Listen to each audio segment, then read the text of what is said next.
Il y a quelques années, une élève m'avait demandé si c'était possible de tracer des perspectives sans point de fuite.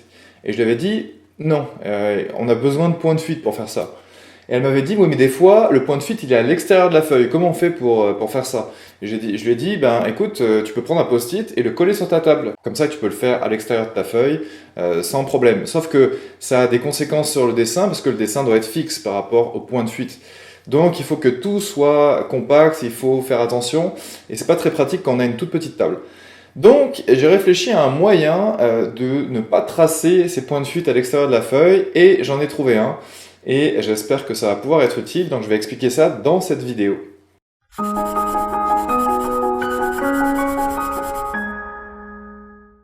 De quoi on va avoir besoin dans ce tutoriel?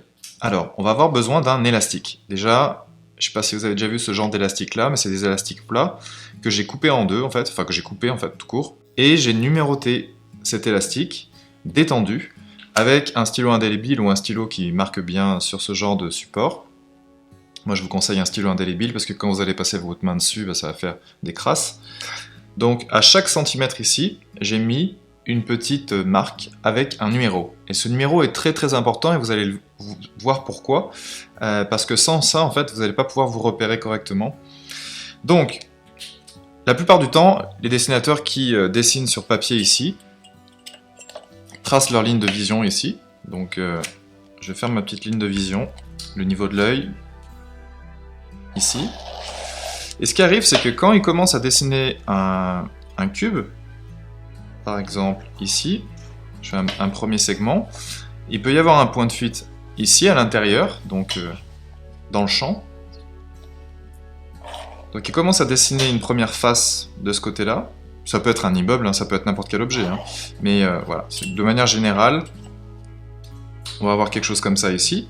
Donc là on a la première face du cube, et parfois il y a des élèves qui me mettent automatiquement un point à l'intérieur en fait du champ. Et c'est pas tout le temps vrai en fait. À un moment donné, c'est possible de le faire, mais si on rapproche trop les points de fuite, qu'est-ce qui va arriver? En fait, ça va déformer la vision. En fait, on ne sera pas dans un cas typique de vision humaine. Voilà, c'est juste ça. C'est possible de le faire, mais c'est juste que à un moment donné, il va falloir restreindre le champ de vision humain. C'est tout. Mais parfois, quand on est en train de dessiner une scène, par exemple dans une case de BD, on n'a pas la possibilité de faire ça. Parce que là, ça c'est peut-être pour s'entraîner, mais dans des cases de BD, on va pas pouvoir dessiner comme ça sur toute une planche de BD, parce que si on met un point ici, il va atterrir dans une autre case de la même planche, donc ça va pas être forcément un cas idéal. Donc dans ces cas-là, il y a des dessinateurs qui ont l'habitude de mettre soit un post-it sur leur table, soit ils dessinent par-dessus un deuxième papier ici. Donc par exemple, si j'ai envie de poser, je continue ma ligne ici, donc je fixe cette feuille si possible, je continue ma ligne ici, et je mets mon point de fuite par exemple ici. Donc là, c'est vraiment facile de se dire, ok, je peux tracer mes lignes de fuite tranquilles, je peux ramener ça comme ça ici, et puis je peux dessiner cette dernière petite chose là, la petite face, et ensuite je finis mon cube, comme ceci, et de l'autre côté là-bas, comme ceci. D'accord? Donc ça, c'est une première manière de faire le cube. Le problème, c'est que si ma feuille n'est pas fixée, forcément, il va y avoir un problème ici. Donc le post-it et la feuille doivent être fixés. Donc ça, c'est la première méthode. C'est pas la méthode la plus pratique. Et donc, comme je vous le disais, on peut utiliser ce petit élastique. Donc comment utiliser ce petit truc? Eh bien, on commence de la même manière. On trace donc la ligne de vision. Et ensuite, on choisit un premier point de fuite, on refait la même chose que tout à l'heure, donc on a notre... imaginons que ce soit un immeuble pour un décor, j'en sais rien, peu importe. On choisit une profondeur pour cet immeuble ici, ou cet objet, peu importe. Donc là on a deux points de fuite, les verticales restent verticales, je vous rappelle. Et maintenant on sait que si on construit notre deuxième point de fuite, il va être en dehors de la feuille, il va même aller, si c'est encore une fois, si c'est une BD, il va aller sur les autres cases de BD. On n'a pas forcément envie d'avoir ce genre de construction. Donc pour dessiner des lignes de fuite, vous allez vous servir de votre élastique ici. Ok, donc ça va dépendre de la taille de vos cases, mais les unités que vous voyez sur votre élastique, si vous n'en avez pas assez, vous pouvez en faire un tous les demi-centimètres par exemple, si vous avez besoin d'être plus comprimé dans une petite case. Donc vous allez peut-être devoir faire même tous les 2 ou 3 mm, ça dépend vraiment de la taille où vous dessinez. Sur une feuille A4, moi, le centimètre suffit comme unité de longueur.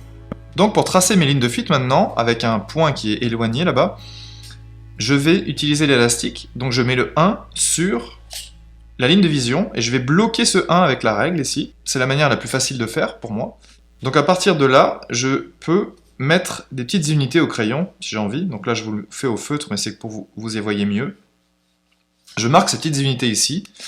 Et ce qui va arriver, c'est que maintenant, je vais déplacer mon élastique, toujours bloquer le 1 donc sur l'horizon, très important ça.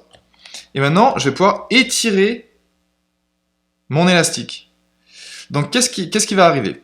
En fait, à chaque unité qu'on a dessinée ici, va correspondre une unité ici qui s'est grandie un petit peu, mais c'est toujours la même proportionnellement. Donc par exemple, le 1 de tout à l'heure est sur la ligne de vision ici. Le 2, ça va être la première unité que je vois ici, sur mon dessin.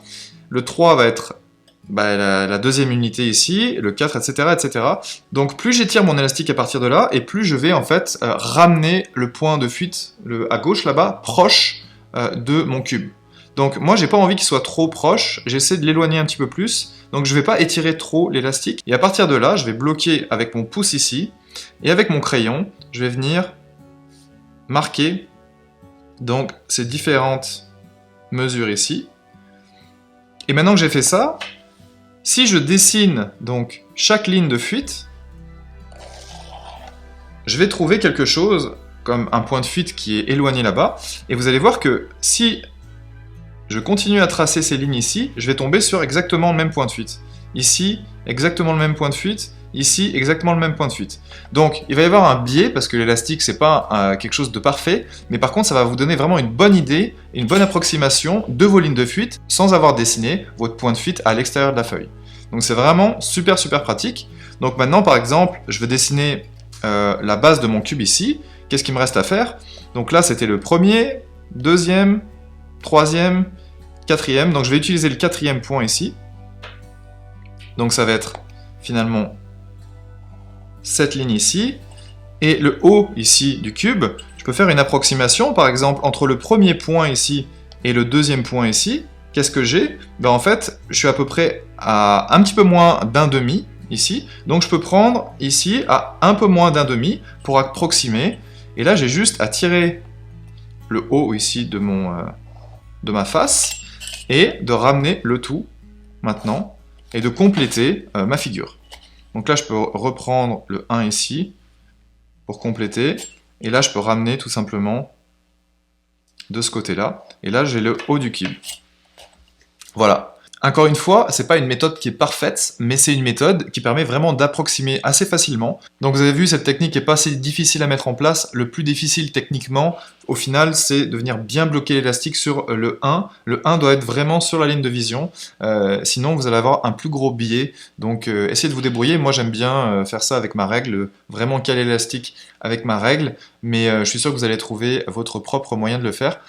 Donc voilà pour ce tutoriel, j'espère que ça vous a plu et partagez ça à vos amis dessinateurs. Je peux vous assurer que rares sont ceux qui connaissent cette technique. D'ailleurs, je ne sais même pas s'il y a déjà eu un tutoriel sur internet qui expliquait ça. Donc voilà pour vous et puis on se retrouve très vite pour d'autres vidéos. À bientôt. Hey, tu as aimé cette vidéo? Alors tu vas aimer découvrir les autres contenus et formations proposés sur le blog Apprendre à dessiner. Que ce soit simplement pour le plaisir, pour préparer ton entrée aux écoles d'art ou tout simplement pour te professionnaliser dans les illustrations et tous les arts visuels comme la bande dessinée, rejoins plus de 30 000 abonnés et viens partager tes œuvres sur les forums. Rappelle-toi que si tu es étudiant ou que tu touches les aides sociales, tu peux bénéficier jusqu'à 50% de réduction sur toutes les formations professionnelles.